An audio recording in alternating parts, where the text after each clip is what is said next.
네, 설날 전주 경제신문을 읽어줘 시작하겠습니다. 목차는 부동산, 경제금융, 주식, 종합면.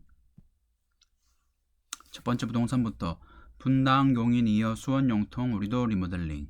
신나무실 5단지 1차 진단 나서 6단지는 현대건설 시공사 선정. 신성, 신안 등 5곳 조합 설립인가 벽적골 8단지 1842가구도 시동. 15년 지난 수원 아파트 366곳 집값 내리면 사업 동력 약해져. 경기 수원 영통구에서 리모델링을 추진하는 아파트들이 잇따르고 있다. 수인 분당선과 영통역과 망포역 주변에 있는 노후 아파트들이 주거 개선을 위해 리모델링에 나서고 있다. 경기 분당, 용인, 수지 등에서 시작된 수도권 리모델링 열기가 영통구 등으로 확산되고 있다는 분석이다. 영통동이 수원의 리모델링 주도. 수도권 주택시장이 주춤하면서 영통구 아파트값이 하락 전환하는 등 변수가 적지 않다는 지적이다. 한국부동산원에 따라 발표한 주간 아파트 가격 동향에 따르면 지난주 영통구 아파트값은 전달 대비 0.03% 떨어졌다. 지난해 12월 셋째 주 마이너스 0.01%를 기록한 뒤 하락세가 지속되고 있다. 장재현 리얼투데이 리서치 본부장은 아파트값이 내리면 리모델링 사업 추진 동력이 약해질 수 있다며 수원 리모델링이 본격화되기 전에는 신중한 접근이 필요하다고 말했다. 자, 금리 상승에 장사 없네. 두 번째, 서울 아파트 20개월 만에 하락. 1월 넷째 주 마이너스 0.01%, 대출 막히며 매수세 위축. 노도강 하락폭 두드러져 강남권도 보합세 근접. 대선 이후 정책이 변수될 때. 서울 아파트값이 2020년 5월 이후 20개월 만에 처음으로 하락세로 돌아섰다. 집값 고점 인식이 확산된 가운데 대출 규제, 금리 상승 등 악재가 겹치게 되자 올해는 상승세가 꺾인 것으로 분석된다. 부동산 전문가들은 오늘 3월 대통령 선거까지 하향 안정세가 이어질 가능성이 높다고 입을 모으고 있다.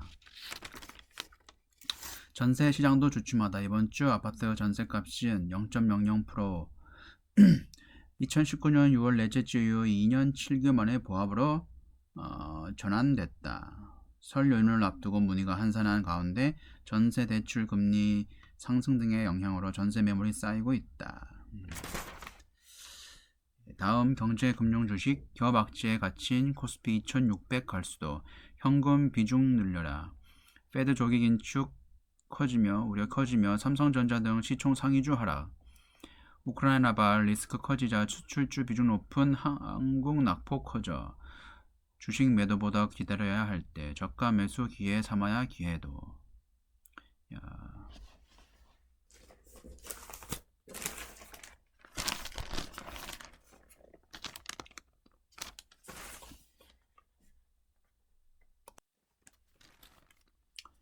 지난 21일 비투로 주식을 사들였던 개미들이 이를 갚지 못해 쏟아진 반대 매매는 665억 원. 금융투자협회 관련 통계를 집계한 이후 사상 최대 규모다. 비투 개미만의 얘기가 아니다. 주식시장의 연일 조정을 받으면서 고수익이 행복한 비명을 지르던 개인 투자자들이 신음소리가 곳곳에서 쏟아지고 있다. 코스피 지수가 14개월 만에 2800선 아래로 무너지자 공포감이 더욱 확산되는 분위기다. 전문가들은 1년 전으로 회귀한 국내 증시를 두고 더 위험이 줄이기 위해 현금 비중을 늘려야 한다며 대피령을 내리고 있다. 일각에서는 공포심리가 과도하면 2월에서 4월께 반등을 염두에 두고 조정기를 활용해야 한다는 의견도 나온다. 24일 장시장 전부터 국내 증시의 불안감이 엄습했다. 21일 나스닥 지수가 2% 넘게 하락한 데다 국내 증시의 비투 개미들이 반대 매매 물량이 쏟아질 것이라는 우려 때문이었다. 예상치 못한 우크라이나를 둘러싼 지정학적 리스크까지 악재에 작용했다. 코스피 지수는 개장 1시간 만에 40포인트 넘게 하락했다. 증시의 발목을 잡은 것은 미 중앙은행의 조기 긴축 우려다. 25에서 26일로 예정된 연방공개시장위원회 FOMC 정례 회의에서 긴축 신호가 나올 것이라는 전망에 뉴욕 증시는 기술주를 중심으로 연일 불안한 모습을 보이고 있다. 국내 증시에도 고스란히 영향을 미쳤다. 대장주 삼성전자를 비롯해 시총 상위 종목들이 맥을 못 추고 있다. 코스닥 지수 역시 외국인 매도세에 2.91% 추락했다. 국내외 악재에 갇힌 국내 증시를 두고 전문가들은 코스피 지수가 최대 6,600까지 하락할 수 있다고 평가했다. 이경민 대신증권 투자전략팀장은 2,780선에서 기술적 반등이 나올 수는 있지만 아직까지 조심해야 하는 시기라고 표현했다. 와, 2,600까지 떨어지는데. 당분간 이 같은 흐름을 유지될 것이라는 의견에 무게가 쏠리고 있다. 현금 비중을 늘려야 할 때라고 조언하는 이유다. 김학균 센터장은 주식과 채권은 물론 주택, 가상자산 등 포트폴리오 전반에 불안한 기운이 감돌고 있다며 모든 자산이 다 빠지는 상황에서 자산 내 분산을 통해 리스크를 낮추기 어렵기 때문에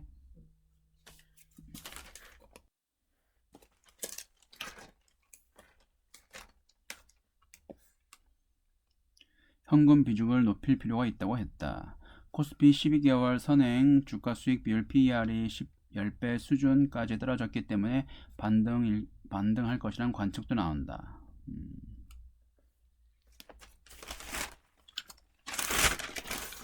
그리고 현재 주식을 보유한 투자자라면 매도하기보다는 기다리는 게 좋다는 의견도 있다. 노동길 신한금융투자연구원은 밸류에이션 관점에서 국내 주식 매도에 따른 실익은 크지 않다며 원가 부담이 적고 마진율이 높아 불안기에 안정적인 필수 소비재, 통신, 건설, 정보기술, 가전, 소프트웨어, 기계 업종에 주목할 필요가 있다고 조언했다. 다음 긴축 공포의 증시 베어마켓 진입 2,500까지 밀릴 수도. 코스피 한 달 새 12% 급락, 삼성전자, SK하이닉스 등 시총 상위주 줄줄이 하락. 지금이 바닥 아니면 현금 확보를. 증권사들 향후 전망도 엇갈려. LG엔솔 성장 때문에 수급이 많이 국내 증시 코스피가 엉망이 된 것 같습니다. 금리 인상은 주식의 적이라는 공식이 이번에도 예외 없이 적용됐다.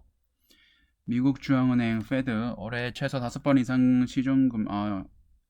이상 금리를 올리겠다고 선언하자 아시아 증시가 동시에 얼어붙었고 코스피 지수는 17개월 만에 최대폭으로 추락했다. 코스피 지수가 2,700선을 내주며 2,620 아래로 떨어진 것은 약 14개월 만이다. 설 연휴를 앞두고 지난 1년간 상승분을 모두 반납한 셈이다. 코스피 낙폭 2018년 이후 최악. 가파른 금리 인상은 주식의 낙제다.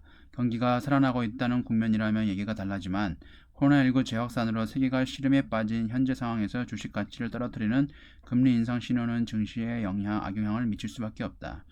제롬 파월 페드의 의장이 조건이 무르익었다고 가정한다면 3월에 금리를 올릴 수 있다고 발언하자 다음날 아시아 증시가 일제히 하락했다. 27일 코스피 지수는 3.5% 하락한 2614.49에 마감했다.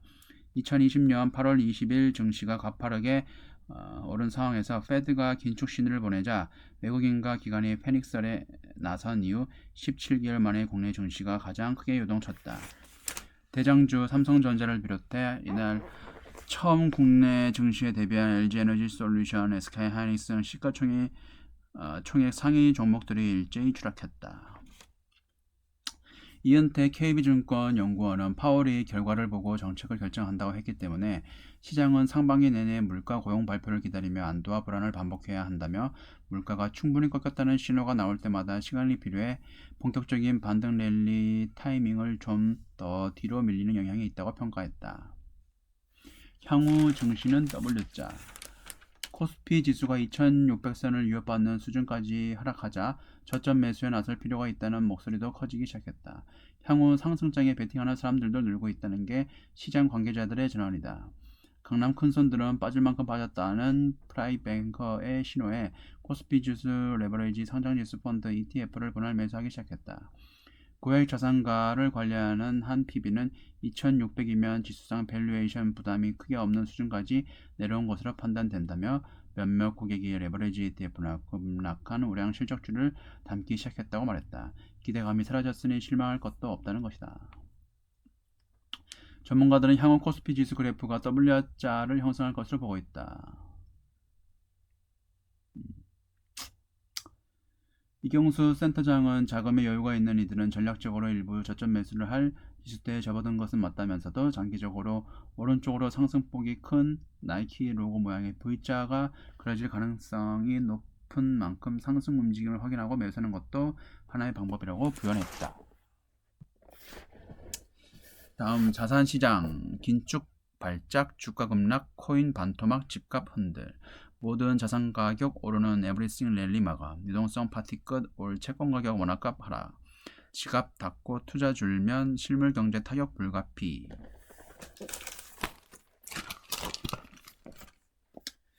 지난해 미국 월스트리트의 화두 중 하나는 에브리싱 랠리였다. 주가도 상승하고 비트코인도 뛰었다. 심지어 부동산 값도 뛰었다. 주식에서는 기술주, 금융주, 에너지주 등 가릴 것 없이 상승했다. 그 덕에 S&P 500 지수는 작년에 최고치를 70번이나 갈아치웠다. 거래일 기준으로 3, 4일에 한 번꼴로 신기록을 세운 것이다. 하지만 올해는 정반대다. 에브리싱 디클라인의 징후가 보인다는 진단이 많다. 한국에서는 이 같은 양상이 더 심하다. 주가는 물론 채권과 원화값, 비트코인 가격이 줄줄이 큰 폭으로 떨어지고 있다. 여기에 지난해 말을 기점으로 전국의 부동산 값이 하락 조짐을 보이고 있다. 불패지옥으로 불리던 서울 강남의 아파트 값도 하락하는 사례가 나오고 있다. 자산시장의 대표적인 증시는 발작 증상을 보이고 있다. 개인 투자자들이 직접 투자를 선호하는 미 나스닥 시장의 지수는 올 들어 지난 24일까지 11.4% 하락했다. 한국 증시에서는 25일 투매까지 벌어지며 코스피 지수가 올 들어 8.6% 하락했다. 기술주뿐 아니라 금융주, 식음료주 등 경기 방어주도 큰 폭으로 떨어졌다. 원화값도 하락세다. 원 달러 환율은 이날 2원 50전 오른 달러당 1198원 60전을 마감하여 1200선을 바짝 다가섰다. 올 들어 원화값은 미국 달러 대비 10원 가까이 떨어졌다. 채권값도 마찬가지다. 3년 만기 국채 금리는 전날 연 2.112%에서 마감해 작년 말과 비교해 0.314%포인트 상승했다. 국채 금리 상승은 국채값 하락을 뜻했다. 3년 만기 국채 가격은 올 들어 78원 떨어졌다. 비트코인도 폭락 장세다. 24.3% 하락했다. 사상 최고가인 지난해 11월 9일과 비교해 47.2% 떨어졌다. 자산시장의 분위기가 이처럼 확 바뀐 것은 미국을 비롯한 주요 중앙은행이 인플레이션 대응을 위해 금리 인상에 시동을 걸었기 때문이다. 중앙은행들은 정책 금리를 올리고 나면 그간 사들였던 국채도 시장에 매도한다. 코로나19 시대가 나타났다는 제로금리와 유동성 파티가 끝났다는 얘기다. 페드는 코로나19를 맞아 정책 금리를 연 1.5%에서 1.75%에서 제로 수준까지 낮췄다.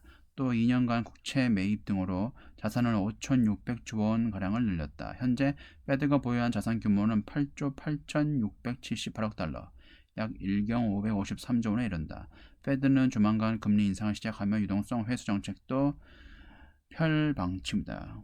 QT 한다는 건가요? 컨터티브 약자인데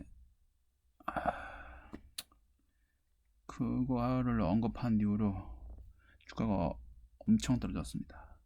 한국은행은 연 0.5%였던 기준금리를 세 차례 올리며 코로나19 수준인 연 1.25%로 되돌렸다. 여기에 앞으로 세 차례 더 인상할 수 있다는 관측이 지배적이다. 투자자도 초유의 저금리 시대가 마감되는 만큼 자산을 서둘러 정리하고 있다. 상황이 급변하면서 역자산 효과가 나타날 것이라는 우려도 커지고 있다. 자산이 빠지면 소비 투자 심리가 위축되고 그만큼 지갑을 닫게 되고 생산도 줄어들 것이라는 전망이다. 주가 떨어져도 인플레 잡겠다는 파월, 올해 금리 7번 올릴 수도, 오랫동안 인플레 지속될 위험, 노동시장 충격 없이 인상 가능, 금리 0.5%포인트씩 올릴 가능성도, JP모건 어느 때보다 매파죠. 바이든 지지율 추락의 구원투수로 매파 위원들 합류 센 발언. FOMC 전원 강경포로 들어섰다. 제롬 파월 페드 의장이 예상보다 강한 매파, 통화 긴축 선호적 발언들이 쏟아졌다. 1월 5일에 그때 아까 얘기했는데 QT, 퀀터티브 타이트닝, 양적 긴축을 언급하면서 주식이 폭락을 하기 시작을 했고 그때 나스닥 지수가 3% 이상 하락을 했고 그 이후로 계속 또 하락하고 있습니다. 그때 뺐어야 되는데. FOMC 이후 열린 기자회견에서다. 기존에 즐겨 쓰던 추상적인 표현은 온데간데 없고 자산 가격이 부풀어 있다거나 궁극적 관심은 실물 경제라고 대놓고 얘기했다. 그동안 부정해온 속전속결식 기준금리 인상 가능성도 열어놨다. 전문가들은 급박한 미국 경제 상황 때문에 파월 의장이 강경하게 돌아선 것으로 보고 있다. 오는 11월 미국 중간선거를 앞두고 곤두박질 치고 있는 조 바이든 대통령의 지지율과도 연관성이 있다고 해석이 나온다. 이날 FOMC 정례 회의 이후 나온 성명서는 시장 예상에서 크게 벗어나지 않았다. 만장일치로 연 0.0에서 0.25%인 기준금리를 동결하고 테이퍼링을 예정대로 오는 3월에 종료하기로 했다. 순서는 테이퍼링, 자산 매입 축소를 하고 그 다음에 금리를 상승을 시키고 기준금리를 그 다음에 QT를 진행을 하고 동시에 3월에 기준금리를 올릴 것으로 뜻을 내비쳤다. 페드의 대차 대조표 축소, 양적 긴축, 여기 나오네요. 금리 인상 이후 시작할 것이란 점도 예측 가능한 수준이었다. 원래 언제 할지 모르는 것처럼 얘기를 하다가 하반기에 할 수 있다고 파월이 얘기를 했습니다.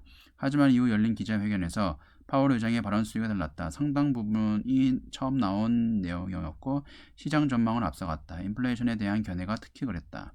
파월 의장은 가격 상승은 더 넓은 범위에서 상품과 서비스로 번졌고 임금도 빠르게 올랐다며 높은 인플레이션이 오래 유지될 위험이 있다고 본다고 말했다. 이 때문에 기준금리를 올릴 수 있는 환경이 됐다는 게 파월 의장의 판단이다. 그는 노동시장은 매우 강하기 때문에 노동시장을 위협하지 않고 금리를 올릴 수 있다고 강조했다. 이어 자산가격은 다소 상승한 상태다. 우리는 궁극적인 관심은 실물시장과 물가 안정, 완전 고용이라며 금리 인상 필요성을 설명했다. 파월 의장은 금리를 빠르게 올릴 뜻도 시사했다. 향후 FOMC 회의 때마다 금리를 올릴 수 있느냐는 질문에 정책 결정에 겸손함이 필요하고 경제는 예상하지 못할 정도로 바뀐다며 가능성을 배제하지 않았다. 또 금리를 0.5%포인트씩 인상할 수 있느냐는 물음에 우리는 결정을 내리지 않았다. 지금 말해줄 수 있는 건 과거 금리 인상 시기 때와는 상황이 다르다는 것이라며 부인하지 않았다. JP 모건은 파월 의장이 기자회견에서 한 발언은 페드 의장이 된 뒤 가장 매표적이라고 평가했다. 중간 선거를 앞두고 물가 급등, 파월 의장의 강한 발언을 서슴지 않는 것은 인플레이션 때문이라는 게 전문가들의 견해다. 미국이 지난 12월 소비자 물가 지수는 CPI는 전년 같은 기간보다 7% 뛰었다. 1982년 6월 이후 최대 상승폭이다. 주요 7개국에 포함한 선진국 중 가장 빠른 속도로 물가가 올랐다. 이에 비해 고용 환경은 급속도로 개선되고 있다. 원래 페드는 두 가지를 핸들해야 되는 거죠. 물가 상승이나 실업률. 미국 실업률은 3.9%로 코로나19 확산 이전이 2020년 3월 이후 가장 낮았다. 일단 실업률을 잡았으니까 인플레이션 물가를 잡아야겠네요. 파월 의장이 노동시장을 해치지 않고 금리를 올릴 수 있는 상당한 여지가 있다고 강조한 배경이다. 바이든 대통령의 낮은 지지율도 파월 의장이 인플레이션 파이터로 변신한 요인이 됐다는 관측이다. 바이든 대통령 지지율은 43%를 기록하며 취임 이후 최저치를 경신했다. 어떡하냐. FOMC 구성 변화도 적지 않은 영향을 미쳤다는 분석이 나온다. 이날 FOMC부터 표결권을 가진 페드 인사들의 매퍼 성향형으로 바뀌었기 때문이다. 올해 FOMC부터 표결권을 새로 얻은 4명은 에스더 조지 캔자스시티 연방은행 총재와 의미 없네 이건. 이에 비해 지난해 표결권을 행사한 지역 연은 총재 4명 중 3명은 비둘기파나 중도파로 분류된다. 개인 성향에 관계없이 FOMC 위원 진원이 강경파로 들어섰다고 해도 과언이 아니다고 했다. 상황이 안 좋습니다. 여기까지고요. 지금까지 시청해주셔서 감사합니다.